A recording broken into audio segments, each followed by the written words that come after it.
In the small coastal town of Seabrook, Maine, there stood a weathered lighthouse that had guided sailors home for over a century. The lighthouse keeper, Thomas, was a quiet man who had dedicated his life to maintaining the beacon. His daughter, Eliza, grew up in the shadow of the lighthouse, her childhood filled with the sound of crashing waves and the salty tang of the sea.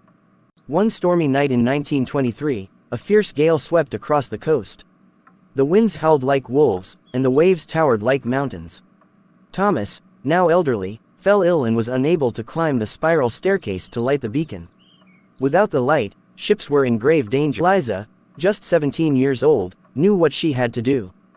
Braving the storm, she wrapped herself in a heavy coat and climbed the slippery steps, her lantern in hand.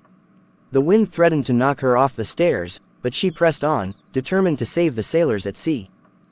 When she reached the top, she lit the beacon and kept it burning through the night, despite the rain lashing against the windows. Her hands were numb, and her clothes were soaked, but she refused to leave her post. At dawn, the storm subsided, and the townsfolk discovered what Eliza had done.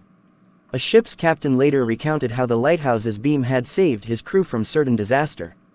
Eliza became a local hero, her bravery celebrated for generations. Years later, the lighthouse was decommissioned, but Eliza's story lived on. Visitors to Seabrook still hear tales of the young girl who defied the storm, a reminder that courage can shine brightest in the darkest of nights.